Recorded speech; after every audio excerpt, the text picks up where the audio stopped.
Parce que je n'ai pas l'argent pour payer. Ça fait honte quand tu es devant des gens et puis les autres ils viennent, ils payent, quand tu ne peux pas payer.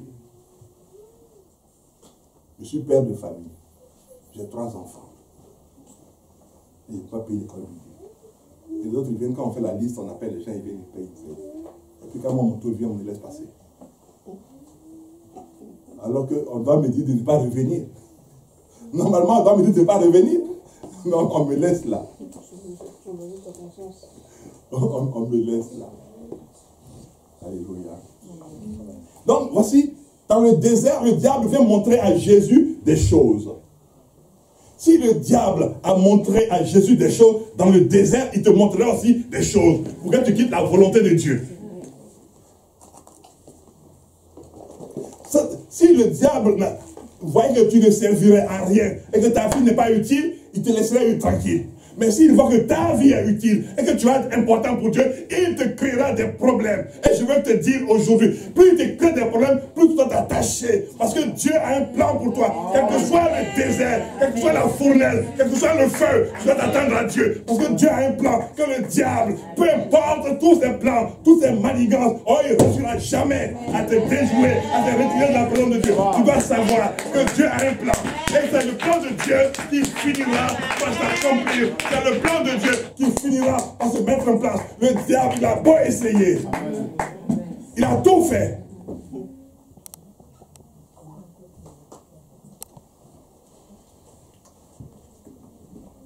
Le diable a tout fait. Tout fait. On m'a retiré mes papiers. On m'a retiré mes papiers. Ce monsieur venait de naître. On parle du désert, je vais vous expliquer un petit peu notre vie.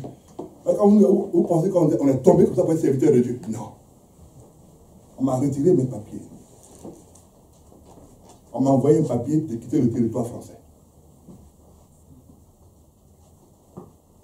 On parle du désert. La gendarmerie de Chantilly est venue chez moi. Me chercher. Quand vous êtes un peu, ouais, à l'église c'est comme ça, moi j'ai quitté.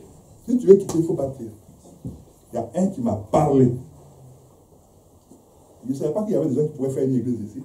Il m'a dit, je t'ai appelé, et tu vas voir. Donc s'il t'a fait venir là, je ne vais pas aller te chercher. Si tu as un problème, demande-lui. Je suis arrivé à la police là-bas, à la gendarmerie. Elle avait Salomon dans les mains. En ce moment, la fille bénie, son père n'était pas encore rentré de Côte d'Ivoire. Parce que comme notre vie n'était pas trop stable, on voulait la garder là-bas pour qu'elle soit à l'abri de nos épreuves. On était à la gendarmerie. Le monsieur nous a fait asseoir. Et il nous a laissé 2 minutes. Mais 2 minutes, on a bombardé la prière de son bureau. Quand le monsieur est venu, lui-même il a pris le téléphone et puis il a appelé la préfecture. Il dit, allô, mais je ne comprends pas qu'est-ce que M. Gallet a fait, pourquoi on fait de rapatrier. Mais ce n'est pas normal. Nous, on était tranquilles. Non, mais il y a des dealers partout à Chantilly, on ne les rapatrie pas. Mais cet homme, avec sa femme, ils n'ont rien fait. Ils sont de paisibles habitants à Chantilly et puis vous voulez les rapatrier. Mais pourquoi? Ce n'est pas nous qui avons parlé. On lui dit au téléphone de nous ramener, d'amener qui nous a pris pour nous amener là, de nous ramener à la maison. Il nous a prédit, on dit de vous ramener chez vous. Il nous a repris encore et puis nous a ramené à la maison. Le désert.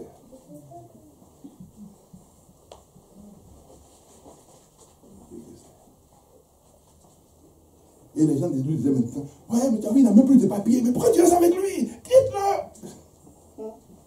Le désert.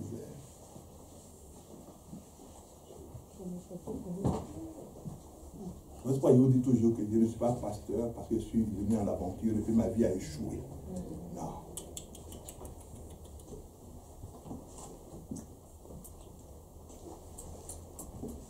Ce n'est pas un parcours accidentel.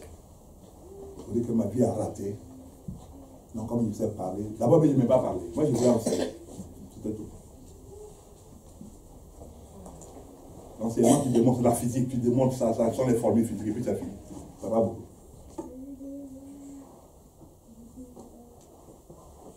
c'est comme cela que Dieu lui-même est rentré dans la danse. Et Dieu lui-même a commencé à opérer progressivement. Et c'est Dieu lui-même qui a commencé à dire aux autorités de me donner mon titre de séjour d'abord.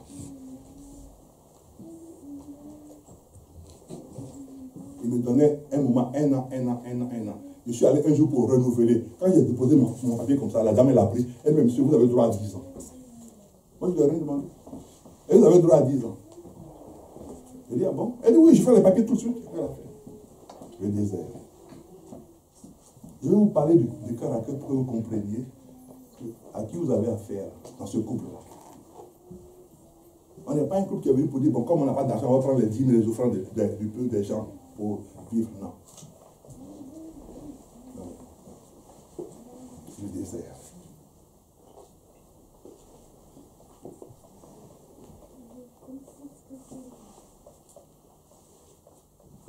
Et quand on a commencé à évoluer par la grâce de Dieu, c'est là maintenant que on a mis sur pied la cellule de prière à la maison. Parce qu'on était maintenant au calme. Dieu ramenait le calme à la maison. On a commencé la cellule de prière le vendredi. On était à l'église de Chantier et nous on priait à la maison, entre nous, le vendredi. On a institué cela. On ne savait pas pourquoi on l'avait instauré. Mais Dieu le savait. Dans le désert, on a instauré la cellule de prière le vendredi.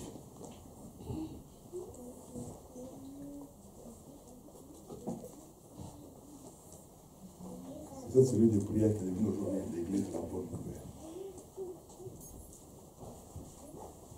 C'est pour cela que les réunions que vous avez se font le vendredi, parce que nous on a commencé à prier à la maison de manière formelle le vendredi. Mais pas qu'on priait tout le temps.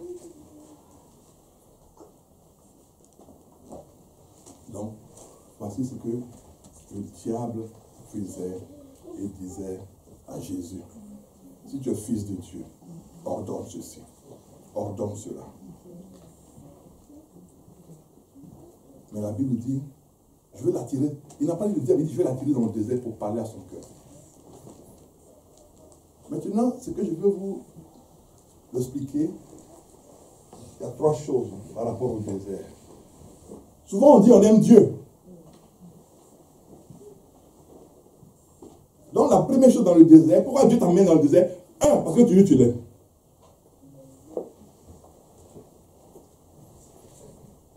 Tu dis que tu aimes Dieu. Dieu veut éprouver l'amour que tu as pour lui. Ce n'est pas dans le dire, non. Dieu veut voir si tu l'aimes vraiment. Donc, Dieu te conduit, Dieu même te conduit au désert. Pour voir si tu l'aimes. Dieu te conduit au désert pour que tout ce que tu aimes te lâche. La mode te lâche, les vêtements te lâchent, les chaussures te lâchent. Tout te lâche, l'argent te lâche, ton compte bancaire souffre, ton travail souffre. Tu perds ton travail, tu perds tout. Mais tu aimes Dieu. Dieu te regarde. Tu m'aimes. Voici, je t'amène dans le désert pour voir. Donc, quand tu dis que tu m'aimes, tu es éligible au désert. Donc, tu aimes Dieu. Dieu te conduit au désert. Jésus a dit quoi? Il dit, mon Père m'aime parce qu'il sait que moi je l'aime. Parce que quand j'entends les chrétiens prier partout, non, Seigneur, je sais que tu m'aimes, mais toi, est-ce que toi tu aimes vraiment le Seigneur? Parce que nous, on est là pour aimer le Seigneur pour qu'il nous fasse du bien. Je revenais sur la maison tout à l'heure. Et c'est là que Dieu a permis que j'ai un travail. Asseyez-vous bien. Asseyez-vous bien. J'ai eu un travail. C'était à 110. Combien de temps? 1 heure.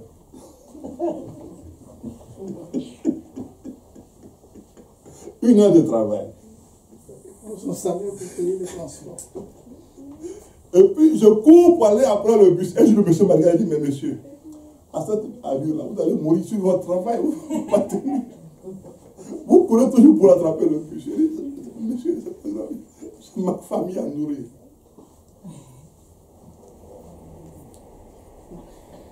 Mais je ne voulais même pas entendre parler de servir Dieu. Ah non.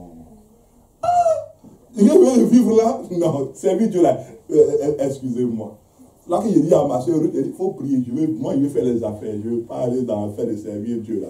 Donc maintenant, elle prie. Quand elle me parle, elle dit non, j'ai prié pour toi là.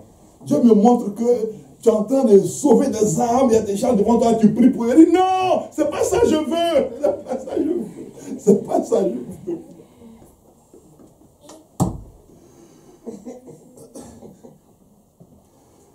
Un jour, je n'avais pas d'argent.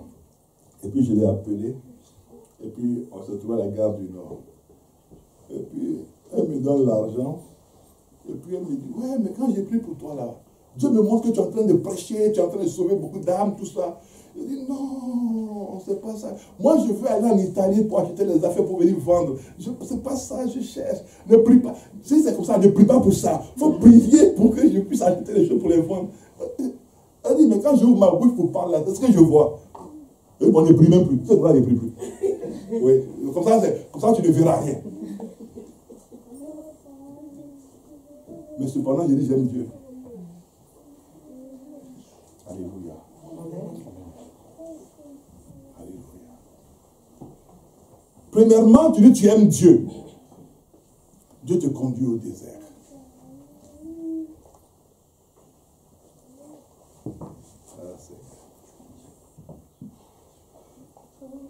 Dieu te conduit au désert parce que tu dis que tu l'aimes. Allons voir que nous dit Josué. Josué 2.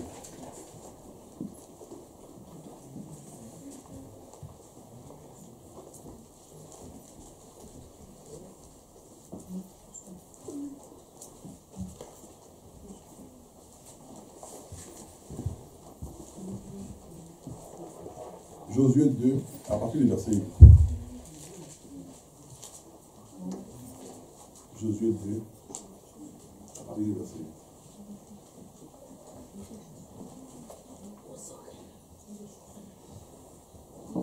C'est Rahab qui parle. Avant que les espions se couchent, Rahab monta vers eux sur le toit et leur dit, l'Éternel, je le sais, vous a donné ce pays. Est-ce que vous vous rendez compte? L'Éternel, je le sais, vous a donné ce pays.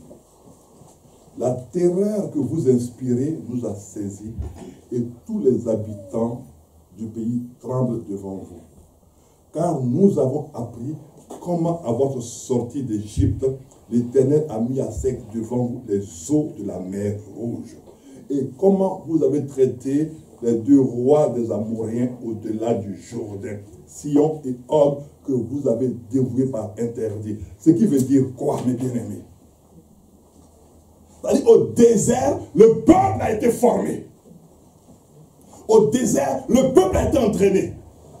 Au désert, le peuple a reçu de Dieu la formation militaire que Dieu leur exigeait. Donc, au désert, tu dis que tu aimes Dieu, il te conduit au désert. Et au désert, Dieu te démontre que c'est lui qui t'aime maintenant. Vous voyez, la première chose, tu aimes Dieu. La deuxième, Dieu te montre maintenant que lui, il t'aime. Nous, on est maintenant dans la grâce, on est dans la dispensation de la grâce, donc de l'Église. Donc, ce qui veut dire que quand on lit, Jésus dit quoi? Il dit, je suis avec vous à quel moment? Tous les jours. Donc, dans le désert des chrétiens, Jésus est avec nous. Et donc, il nous démontre jour après jour qu'il nous aime.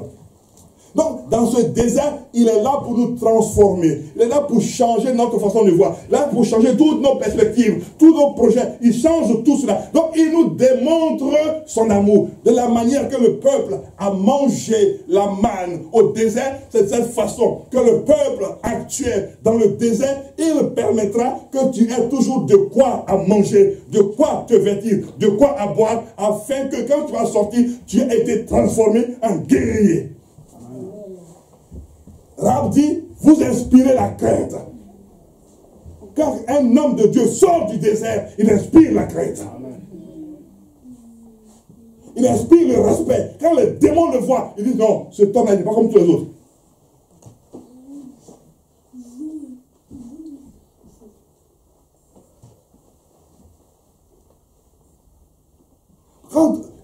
Parce que les démons ont la photographie de ta vie. Quand ils te regardent, ils disent non, cet homme-là, lui, on ne peut pas jouer avec lui. Mais l'autre là, on peut jouer avec lui. Parce que celui-là, il est sorti du désert. Il a été formé au désert. Amen. Il y a l'école des commandos. Donc tu as été à l'école, à l'instruction des commandos. Donc tu as été formé, transformé. Amen.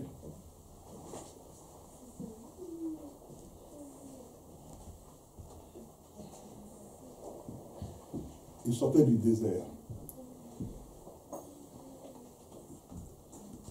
Moïse venait de mourir.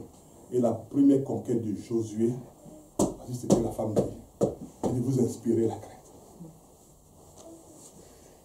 Quand tu sors du désert, tu inspires la crainte. Parce que Dieu ne t'a pas conduit au désert pour mourir. Il t'a conduit au désert pour te transformer. Il te conduit au désert pour te transformer. Parce que c'est lui-même Dieu qui a dit que tu étais éligible au désert. C'est-à-dire que tu devais maintenant, selon Dieu, selon les critères de Dieu, aller au désert. Donc, 1, tu dis que tu aimes Dieu. 2, au désert, Dieu te démontre que lui, il t'aime. Parce qu'il te maintient en vie. Le peuple a fait 40 ans au désert. Il a démontré à Moïse qu'il était avec Moïse. Moïse n'est pas mort au désert. Jésus a fait 40 jours au désert. Il n'est pas mort. Il a démontré à Jésus que lui, il aimait Jésus. Élie a marché pendant 40 jours, 48. Élie n'est pas mort. Il a démontré qu'il aimait Élie. Donc, quand tu es dans le désert, premièrement, Dieu t'a dit que tu aimais Dieu.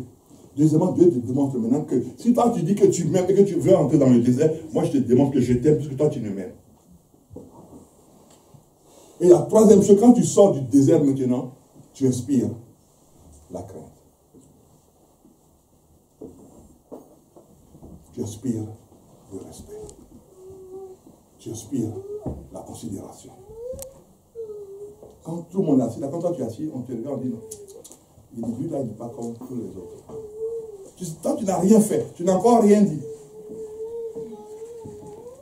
Tu n'as encore rien fait. Tu n'as encore rien dit. Mais ceux qui voient spirituellement, quand ils te regardent, ils disent non, cet homme-là, on ne peut pas jouer avec lui, on ne peut pas plaisanter avec lui, comme on plaisante avec les autres. Et qu'est-ce qui se passe après? Retournons dans Luc 4. On va finir notre message là. Vous voyez, là, il inspirait la crainte.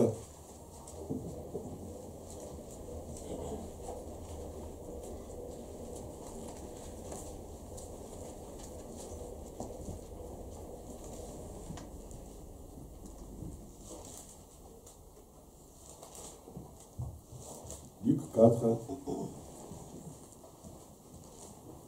verset 14. Jésus, revêtu de la puissance de l'Esprit, retourna en Galilée et sa renommée se répandit dans tout le pays d'alentour. Il enseignait dans les synagogues et il était glorifié par tous. Quand tu sors du désert, tu es revêtu de puissance. Quand tu sors du désert, tu es revêtu de l'approbation de Dieu. Quand tu sors du désert, tu es revêtu. Donc il y a un revêtement. C'est-à-dire, c'est comme quand tu es en train de sortir du désert, il y a un vêtement qui t'attend parce que tu as passé le désert avec succès. Donc quand tu es en train de sortir, le revêtement vient sur toi.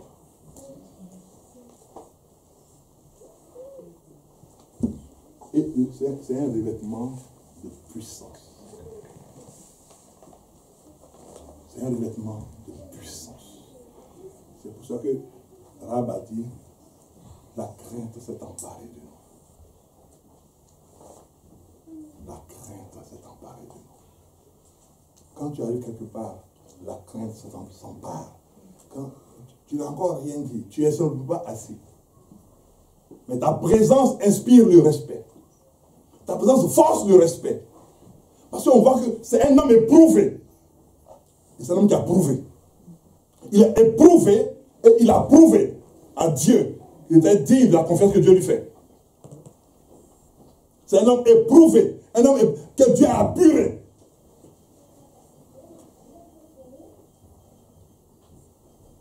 Et Dieu dit oui. Pourquoi Pierre, Jean, pouvaient se réjouir de ce qu'on les ait battus?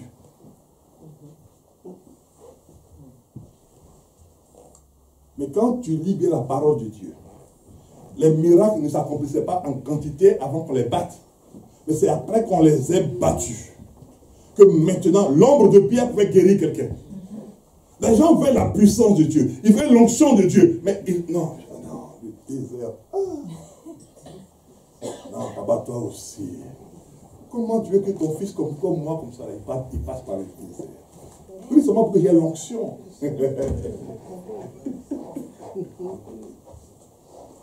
Mais c'est l'onction qui t'amène au désert, c'est pas quelqu'un.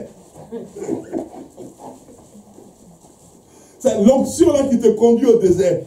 Et maintenant, à la maison, comme je finis avec la maison, on ne pouvait pas payer. Et le couple là devait se séparer. Et on a prié. On a déposé nos documents à la mairie de Chantilly. La femme est venue me voir à mon travail. En ce moment, je travaillais à Saint-Maximin. Elle dit, bon, on veut vendre notre appartement, mais on veut vous le vendre à un prix véritablement, honnêtement, intéressant. Honnêtement, le prix était intéressant. Si on avait les moyens, on l'aurait acheté. Mais ils nous ont fait un prix... Non, ils nous ont fait un véritable prix d'amis. Mais on n'avait pas l'argent. Ils avaient besoin de l'appartement pour le mettre en vente. Donc, on s'est assis, nous deux, et on a prié. On a déposé les documents à la mairie de Chantilly. Une semaine. Deuxième semaine, on nous appelle, on dit on a un logement. Quand Dieu te sort du désert. 2 semaines, on allait visiter les appartements à l'avenue où nous sommes aujourd'hui. Au départ, on était à quel numéro? 42 ou 40 là-bas, au fond là-bas, on était au fond. Au fond, 44 ou 46. Voilà. Et puis elle dit non, non, c'est trop loin. Après, on a demandé, on veut quelque chose d'un peu plus près. Et c'est là qu'on nous a mis après au 12. Au 10. Ah, pardon. Voilà. Il faut prier pour moi. Alléluia. Amen. Vous voyez, c'est comme cela. Et c'est comme cela que Dieu a fait que les choses ont évolué. Que l'église est née à la maison, mais là quand on a déménagé, et la diaconesse était déjà présente. Et ainsi de suite, tout ça. Si, si. Elle était déjà présente. Elle était déjà présente ici. Dans l'ancienne habitation. Voilà. C'est là qu'on voyait Jean-Paul en short. Et puis, ma star n'était pas encore née. Alléluia. Amen. Et aujourd'hui, nous voici rassemblés. Et aujourd'hui, il y a une église qui se trouve à la Corneille. Et ainsi de suite que Dieu est en train de faire son opération. Voici le désert, lieu de formation et non de destruction. Alors, si vous passez par le désert, ce n'est pas le moment de vous insulter, de vous critiquer. C'est le moment de serrer les coudes et de fléchir les genoux pour prier. C'est le moment de dire, Seigneur, tu nous as mis ensemble. C'est pour une raison. Nous allons prier. Que le diable soit d'accord, ne soit pas d'accord, nous on va prier. Et en ton temps, on sortira vainqueur. Alléluia. Lève-toi s'il te plaît, on va remercier le Seigneur pour cela.